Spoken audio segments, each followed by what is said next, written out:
Hi, I'm Steve Eisenstadt. I'm a trained depth psychologist and chancellor at the Pacifica Graduate Institute in California. Pacifica is a leading graduate school for psychology, mythology, and the humanities. We place a strong emphasis on the inner life of the soul, the deeper stories that run through all of our lives, and how we can create closer relationship to the outside world. 40 years ago, my training led me to develop a practice called dream tending. My approach steered away from interpreting dreams, using our rational mind to impose meaning. Instead, I advocated allowing the characters and the other images in dreams to have their own autonomy, their own life, and to develop a relationship with them as friends might, allowing meaning to come organically from dialogue and curiosity. I've selected carefully and with intention the notion of tending to a dream. To tend a dream is to allow the dream to open from the inside out, right? To tend to a dream is to be present and allow the dream to unfold, to let the blossoms blossom. My approach to dreams struck a chord. Every year, scores of people would come to the campuses for my seminars and walk away surprised and touched by the intelligence in their dreams. One of dream tending's strengths is that it was born out of a strong lineage. Its methods are informed by many of the greatest thinkers in the field of depth psychology, elders like James Hillman, Marion Woodman, Robert Johnson, and Michael Meade. A dream is information you should have, but don't. The world of dream is the world of soul.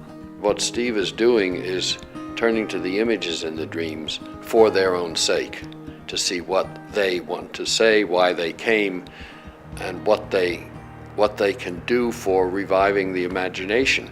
Steve keeps that awareness that the human psyche is always trying to move towards this mythic center.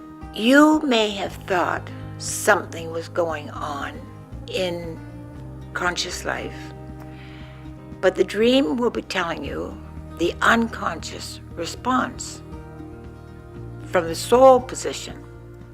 For years, I also enjoyed a close relationship with Joseph Campbell, whose library is now housed at Pacifica. Reading his work and interacting with him opened the idea for me that inside each of us, there is a story going on, a mythology being played out below awake life, and one of the ways to listen to that story is through tending dream. What's so true is that we know when our eyes close, something comes awake. When we go to sleep, something else comes awake, and that which comes to wake is the dreaming psyche. So from our point of view, already we have access to something bigger than who we are. I had no idea when I created it 40 years ago that dream tending would become more and more timely with each passing decade. I now travel the world talking to people about dream, how befriending dreams can connect them with true essential parts of themselves and the world, giving them access to a deeper sense of knowledge, vision, and direction. Allowing the dream to come back into our life reacquaints us, reconnects us to that essential place. And if we can differentiate between the imagery and begin to hear into what images are really there in service of our particular calling, then we have the capacity to listen into the dream, the calling, the myth, the story that's moving through us. Dream tending has also become timely due to concerns about the ecological crisis. Indigenous cultures have always believed that the earth has a soul, what throughout the ages has been called the anima mundi. The landscapes, the animals, and the things of our world have their own inner nature. My work embraces this idea. I believe that if you listen to dreams, you can hear what the planet is asking of us at this crucial time. A very different approach than us trying to figure it out ourselves with our linear, rational minds. It's this aspect of my work that attracted the attention of the United Nations 20 years ago. They invited me to offer perspective on the creation of an Earth Charter, a blueprint of the principles for creating a sustainable planet. I propose listening to the many voices of the planet, giving their own input through the images of dreams. This work is also spreading around the world thanks to the Global Dream Initiative. I believe the present suffering of the planet comes from a lack of connection between the human psyche and nature. I, along with others, will be organizing dreamers and dream groups offering web-based education and supporting research that encourages people to become active on behalf of the planet and its dreams.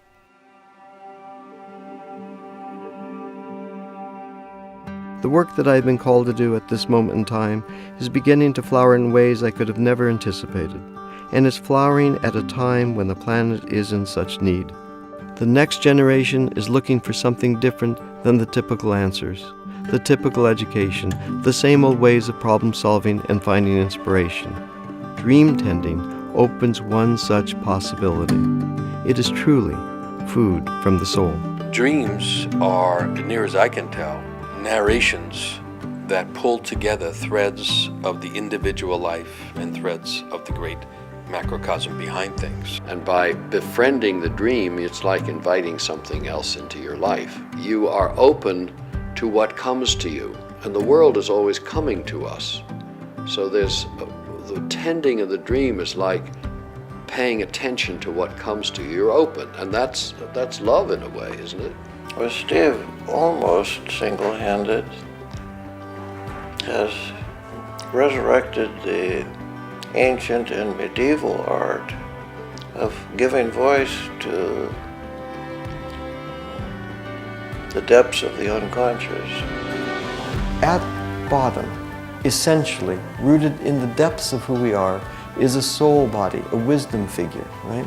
And that 2 million year old person has a sense of our destiny, a sense of our calling. The way we hear that, in part, is through the language of dream. How different it is to be in the world and be connected to that sense of self, that sense of story. Because those stories, that's where the ancestors are. Those are where the animals are, yes? Those are where the figures of the psyche, the deep psyche, the figures of soul reside, are in those stories. And to be reconnected there, to be able to listen in, to hear what's available to us in that place, is to then, for me at least, to be able to live in, walk the path of soul, of psyche.